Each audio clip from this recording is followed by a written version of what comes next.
Hello everybody, Brad with the Guitologist here. We're going to do something a little bit different. I featured a few hi-fi systems and things on my channel before, but this one we're going to look at is a mid to late 1960s Magnavox. This one has a turntable in it, which I think is a Collaro turntable. It also has an AM/FM tuner, and this is kind of in as-found condition.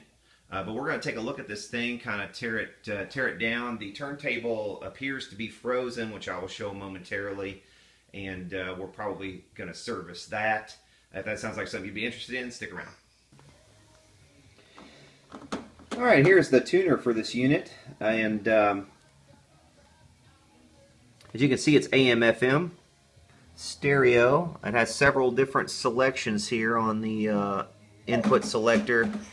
We have tape, which brings in the signal from the RCA plugs in the back. We have AM, FM, AFC, regular FM, and FM stereo.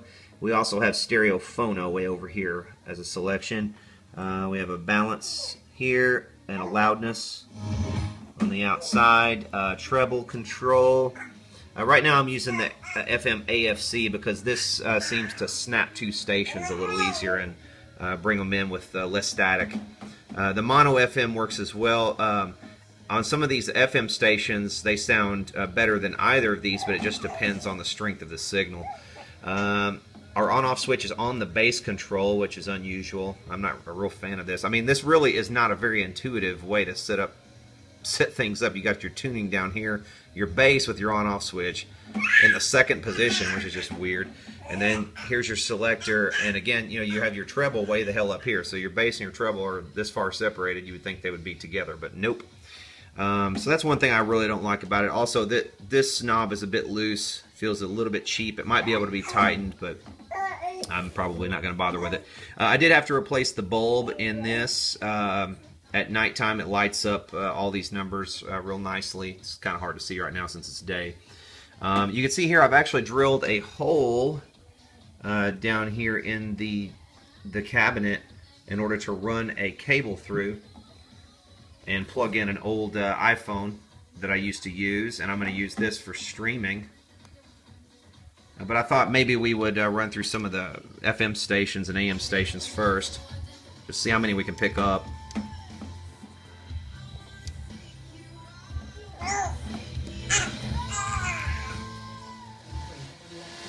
From WFPK 91.9 FM 2016 Waterfront Wednesday Concert Series this evening in Waterfront Park. This is a good station, and they do a lot of indie stuff and a lot of blues stuff on certain days. Really cool old rock and roll stuff, like obscure stuff.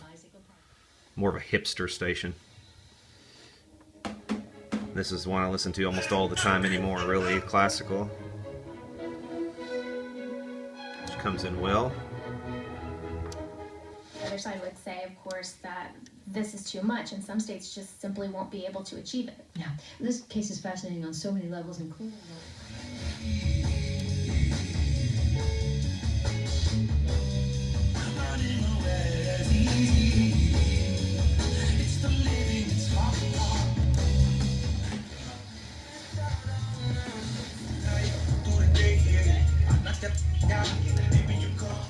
Signed off and all of that. But, I was hearing that 2 months ago, too, so we don't really know. She was in the inner city and... Offerings 12/18/16. Equipment taxes. Before campaign funds dry up, I'm Tony Molino, and I'm the dealer for the people. Woo! Call me at 800. And here we are, not driving. If you don't call 1-800-SAFE-AUTO, stations fun and listen without introducing iHeartRadio All Access. Coming this fall. Your radio now on demand. It's showtime! First,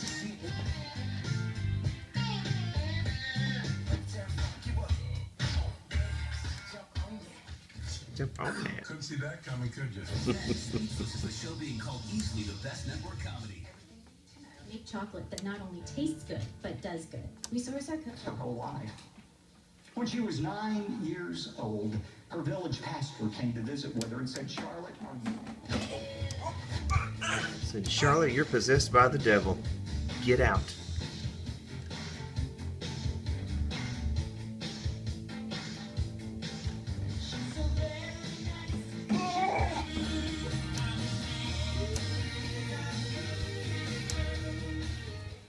Now we get into the modern country stations.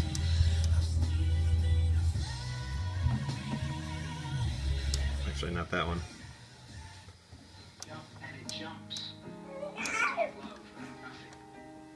If I give all I own to the poor, or even go to the stake to be burned as a martyr, but I don't love, I've got nowhere.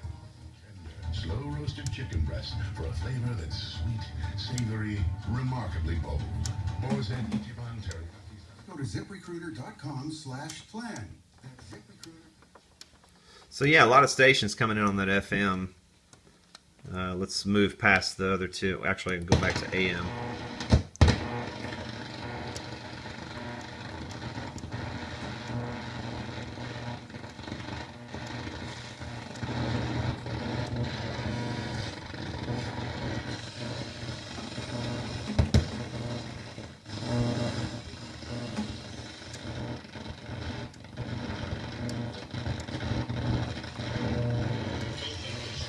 I think my phone charger is actually messing with the AM because I'm plugged into the same place where this is plugged in, and the antenna is like really close. I was getting a lot of stations, a lot more stations with this phone off, so I think it's this recording.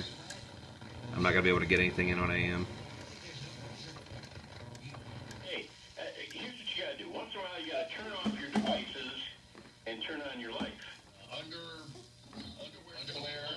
Long underwear, yes. You still can get it. All right, let's go to Jordan. Jordan, what's up, buddy? Hey guys, what's going on? Hey, Jordan. I just want to start off by saying... Long time listener of the show.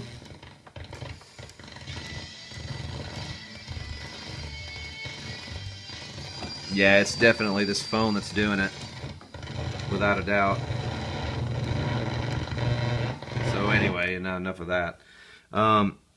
Let's go to the tape and see what this thing sounds like. Let's see, I'll bring up something that won't give me a copyright strike. I'll bring up some of my stuff here. Let's see. Yeah, let's play.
But yeah, you get the idea of that.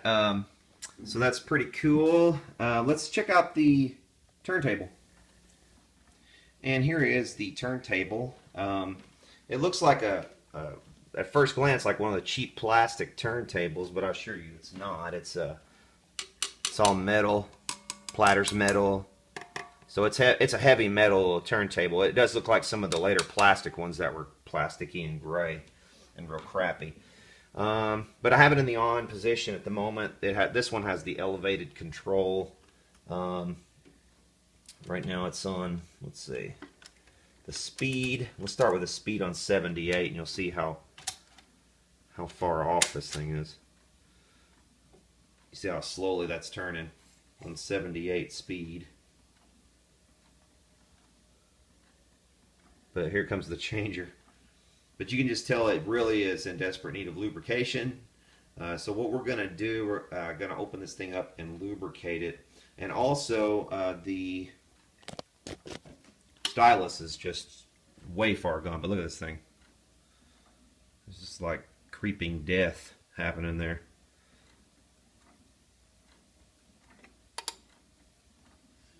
One thing that's pretty cool though, when it switches off, you can't lift.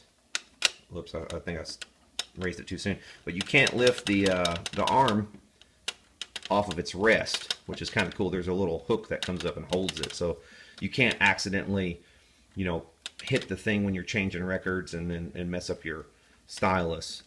But that said, the stylus is already messed up. I don't know if we're going to be able to see this or not, but let's see if I can focus in on it. Yeah, see the stylus right there, how it's bent down? And if I change, you can see it kind of in a weird, look at that. You can really see it when I change from one side to the other. See how it's bent up right there? I mean, that thing is just completely shot. Somebody just nailed it with something. So we're going to change that stylus. I have to order a new one. So when we get the new one in, we will change styli. And we will lubricate entirely this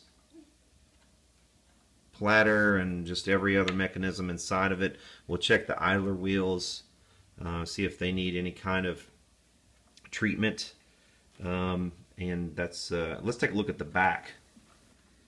Actually, before we look inside, here's the original 45 adapter still here. And there's a certain way you have to put this in, which is kind of confusing. It's got a little arrow. Point this at the back of the tone arm. So this has to go in this orientation right here, otherwise it won't work. So that arrow has to point at the back of the tone arm, and then it will go down into position correctly. But that's the original 45 adapter, so which is good to see.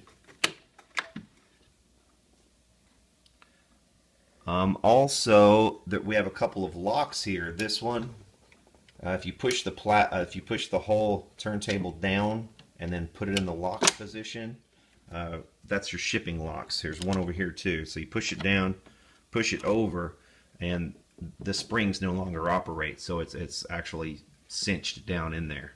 But yeah, let's take a look at the guts and we'll look at the amplifier and stuff like that. I don't think I'm going to need to do anything to the amplifier, but let's take a look at it. Alright, here's the back of the unit. We do have some hookups and some tags and things we'll take a look at here. Here's some external speakers hookups. Channel 1, channel 2. Looks like we had some unused things here that were not included on this model. But external speaker hookups are always nice. We have here also a couple switches that I believe turn on and off the output for the internal and external speakers, if I'm not mistaken. So you can turn those on and off just by reaching behind and hitting one of these switches. We have an input here, which is which will bring in your your iPod nowadays, iPod, iPhone, any of that crap. I guess you could also run your TV into that as well if you wanted, or any kind of other input with the right impedance. We'll get a couple stickers here. See what we have here. The model number 1P3311, finishes in maple. There's our serial number. Let's see. That was some kind of manufacturing run information. You can once again, you hear my daughter in the background, as with most of my videos of late. The Magnavox company. So yeah, but yeah, there's our model number. We may, if we have to do any kind of work on the amplifier or tuner, we may dig up a schematic for this. Let's get this back door off. We've got some of these little tabs that you have to put into orient this direction, and we also have some nut driver screws here we'll have to take out. So let's get this back door off. Alright, here's the back of this unit with the back door off. We can see we have a couple of 8-inch Alnico speakers on either side, and also a little 4-inch, it appears, tweeter up front with a crossover. The date codes on these speakers are, let's see, 1969, 39th week by the look of it. I have the changer already out of this thing, and you can see there is a schematic down here. It's very dusty at the moment, or at least a diagram of some kind. What is this? Let's see. Yeah, that's some kind of hookup diagram rather than a schematic. Magnavox company. Yeah, that's exactly what it is, a hookup diagram. It shows you how to unhook the record player to get it out and all that good stuff. Shows you how the speakers are hooked up. There's also a repeat of the model information here under all this dust. Let's see. Yeah, that's just a repeat of the information we've already seen.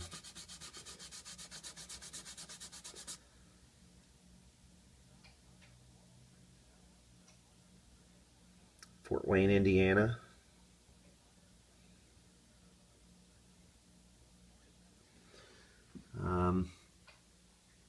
Other than the dust, everything is in pretty good order in here. The speakers look great, no punctures or anything to speak of. Here is the solid state amplifier and tuner, which everything here looks good as well. There's our tweeter up front there.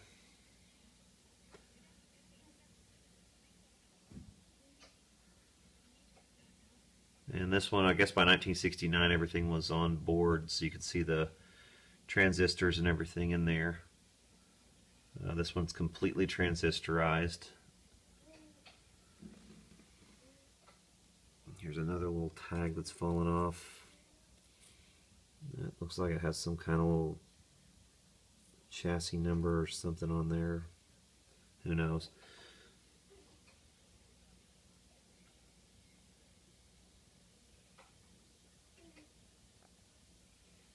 These this thing has been on for a little while. These transistors are cold to the touch, so I guess they're pretty efficient and in good working order. Let's take a look at the turntable now. Before we look at the turntable, here's another little tag that I found that had fallen off. I guess probably fallen off the bottom of the turntable. So this might be the model of the turntable.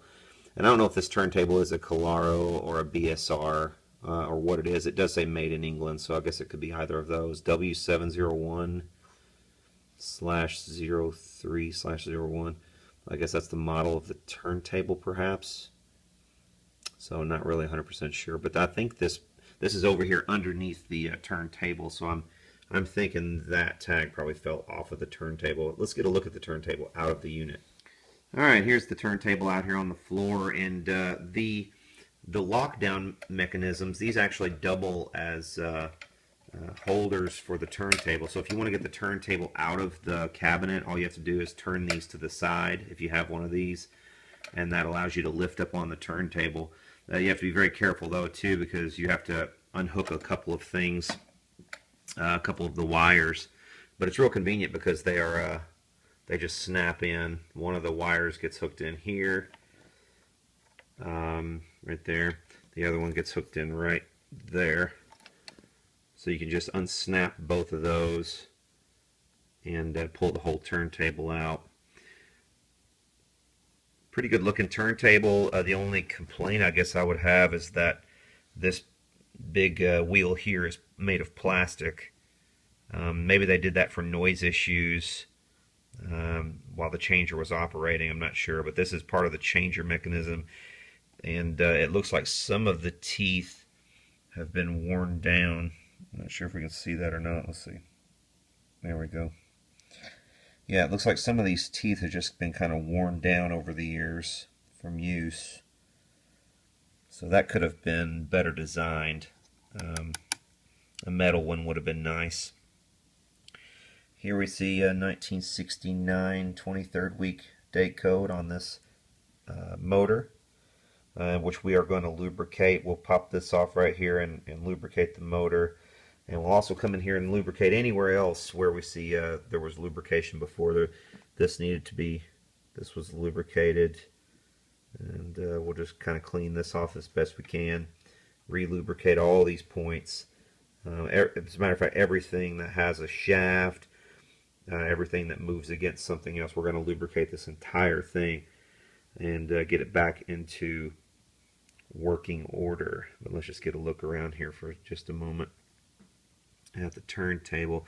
A couple other things I noticed. There's in each one of these little springs on which the unit sits, there's some foam inside of there, and the foam is just completely dried up.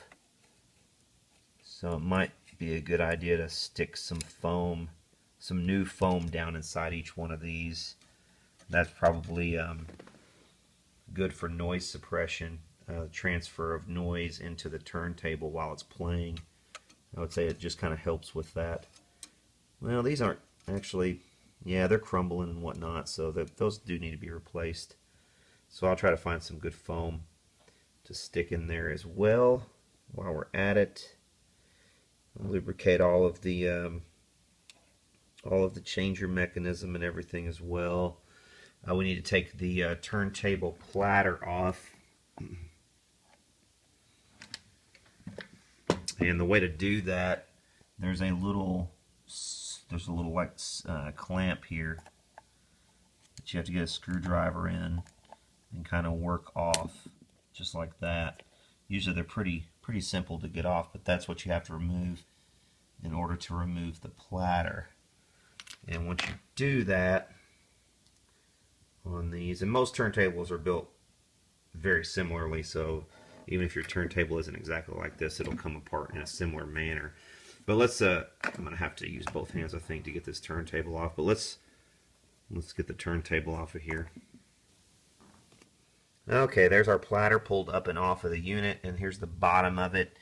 You can see there's some grease in here. We're gonna clean off all this old grease. Probably get some Q-tips and some alcohol, and clean all of that stuff off of there, the old grease. The idler wheel feels pretty supple still, so I think we're gonna be able to roll with that just fine. But what I am gonna do, a lot of times what these end up doing is they end up cracking and shrinking and stuff over time, especially if they've been in adverse conditions like somebody's garage or whatever. But I think this one's going to be just fine. Actually, it feels really nice and supple. I think what I'm probably going to do with this wheel is use some automotive belt dressing on it. And that's the kind of stuff that you would spray on your automotive belts so that they get good grip. I think I'm going to do the same thing on this. I've used that stuff before with some success. You can see the bearings down there. That little bearing comes up and off of here as well. So we'll get that off and clean it real nicely and re-lubricate it. We will also re-lubricate any of these other mechanisms which demand lubrication. There's a couple places where things touch and need to be lubricated. Let's see, this right here probably needs to be lubricated, I'm sure. But yeah, so basically that's what we're going to do. We're going to lubricate all of this. We're going to treat the rubber on this idler wheel and see if we can get this thing spinning at the appropriate speeds and working correctly. One other thing that I did do, let's unlock this so I can show you. One other thing I did do was I took the needle off the stylus, off of here, off the tone arm, and bent it kind of back into shape. So I'm hoping, let's see, yeah, you can kind of see it there. I'm hoping that will be good enough to actually work. I went ahead and ordered another one just in case, but I think this one, after being bent back straight, very, very carefully, mind you, that it may just work. So we'll see on that. I did go ahead and order another stylus anyway, because I mean it was only $10 and I was already placing a different order regardless. So that should be on the way, and so yeah, let's do some work on this turntable. So while waiting on the needle to arrive for this unit, I ran across this unit on my local Craigslist. You can see it's very similar, also a Magnavox. You can see right there the Magnavox logo, a little bit taller than the previous unit. Different cabinet design.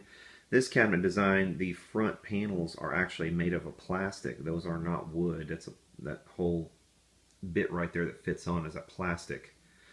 These are all wood though, so I might end up keeping this one and selling this one. We'll see.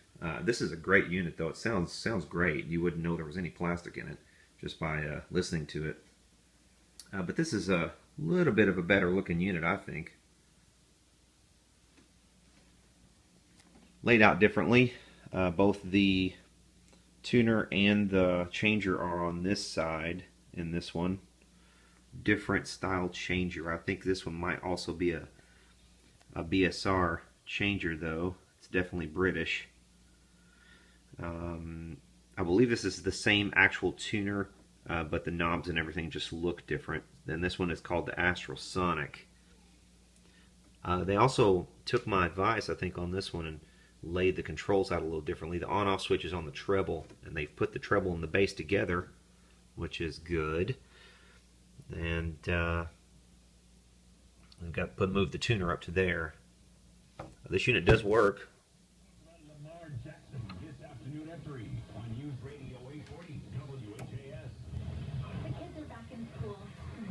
Right now we're on AM.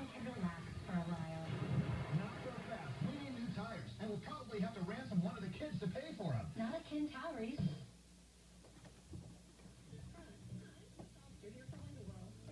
Keeping sale term, limited lifetime warranty. For just $60 a month, you get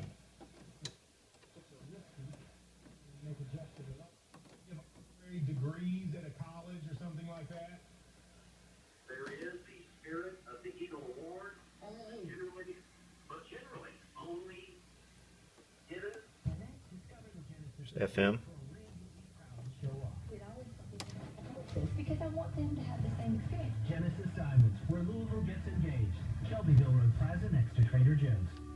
The IRS doesn't mess around. If they want your money, they'll take. FDA clear lasers that treat different skin types. I don't understand that that's you. Do you get it? Budweiser, America. Owned by InBev, which is European.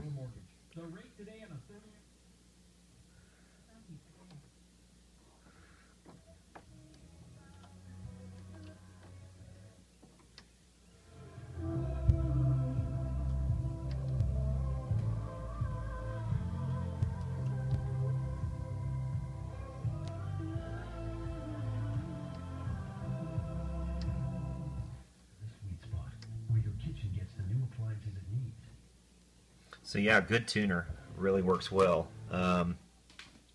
Does need a needle, although the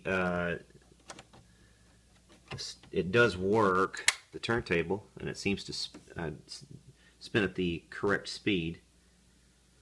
I'm still going to have to pop this thing open and service it because the auto function does not seem to be working. You can't, it actually won't go over into the auto function, so there's something holding that up. Also on this unit, you cannot change speeds while the record is turning. It has to be in the off position in order to change speeds. I think there's 78. But yeah, if you want to change speeds, you have to turn it off then turn it to the new speed, and turn it back on.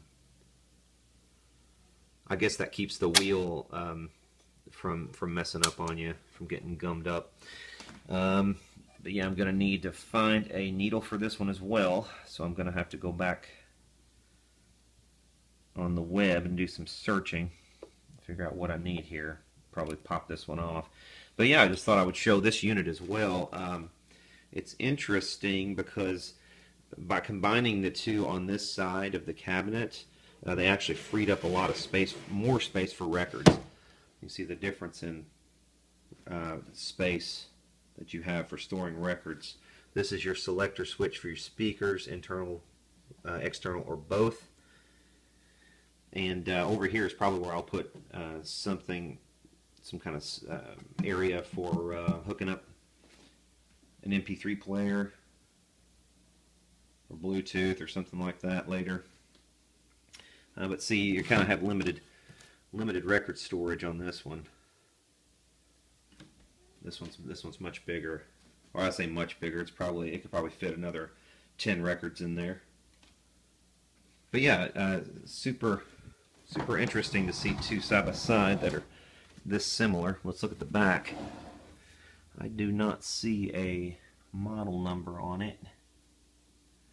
We know it's an Astro.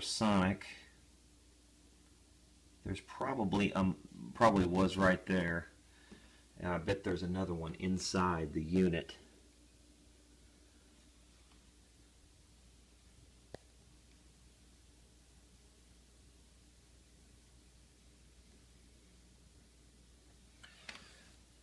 Yeah, let's pop the back door off this thing and get a look at it. Alright, here we are in the back of this unit, and as you can see, it's pretty filthy. A lot of dust bunnies, and whoever owned this, at one time at least, was a smoker. I can tell that just by smelling it. We do have another handy diagram for hooking everything up.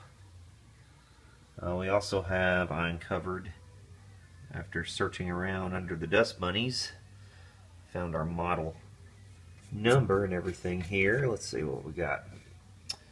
This is a model 3ST648 with the finish of FWAL, whatever that means. Here's our serial number, wattage,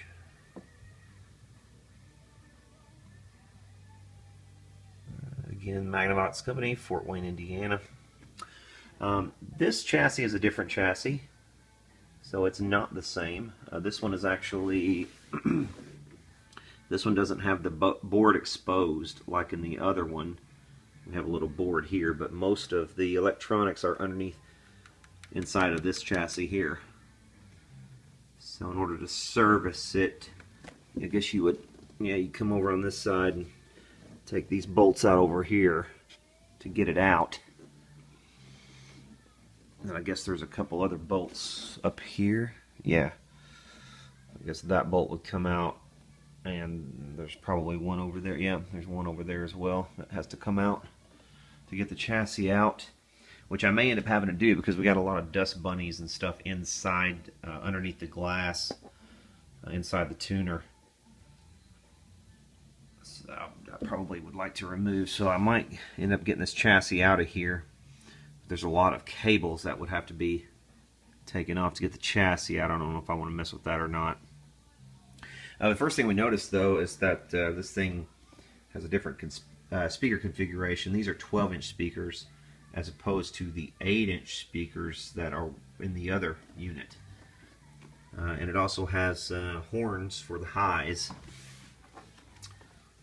You can see up there. It's kind of hard to see, but they're up there. There's the back of the horn. There's the driver. For a date on these speakers are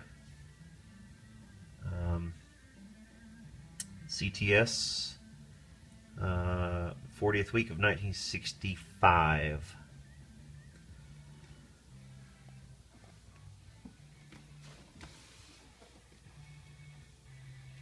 So it's probably a good estimated date for this thing, 1965, 40th week. So this would be maybe even the 1966 model year, I don't know.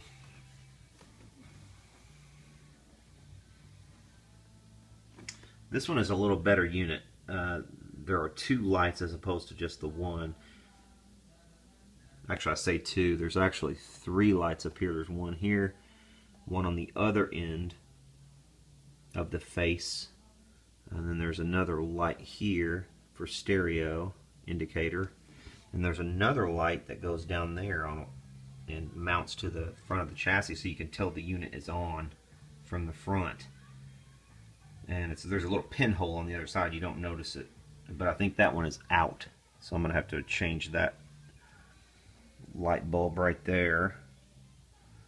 But yeah, other than some cleaning and servicing the turntable and a new stylus, I think we're going to have this unit going, and I'm going to keep this one, I believe, and just clean the dickens out of it, because this thing is really filthy. So let's get the vacuum cleaner after this thing and do all of the light servicing that we need to do, and this will be a cool unit too. But yeah, really cool to see 2 of these that are so similar. Well, there's some good news and bad news with this unit. Good news is I've cleaned it out. Everything came pretty clean. Looks pretty good back here. Bad news is we're having some problems now. I switched it to phono briefly, and then switched it back to the receiver, and for some reason it stopped receiving FM and AM signal at that point.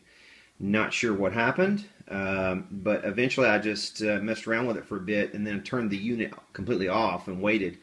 And after a few minutes, turned it back on, and it was fine. So I don't know what was up with that. If it continues to happen, I'm going to have to pull this chassis out of here and service it.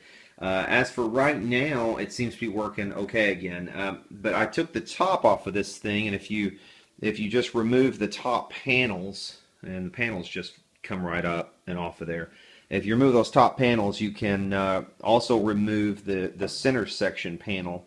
There are a couple of tack nails in there, so you have to gently pry them up. But there's 3 screws on each side as well. Remove the screws, pry up the tack nails, and then you can get that cover off of there, which allows you access to this plate without having to remove the entire chassis and all that stuff. But I have cleaned this up. Looks a hell of a lot better. I actually washed all of the grime, the years of decades of crap that was on there, so it's in a hell of a lot better shape and looks great. Also went ahead and cleaned these bulbs. These bulbs were full of dust too, so it's a lot brighter, a lot lighter looking. But whenever the stereo and stuff lights up, everything looks really good. So yeah, this thing's working right as it should now, and we'll just wait on a needle.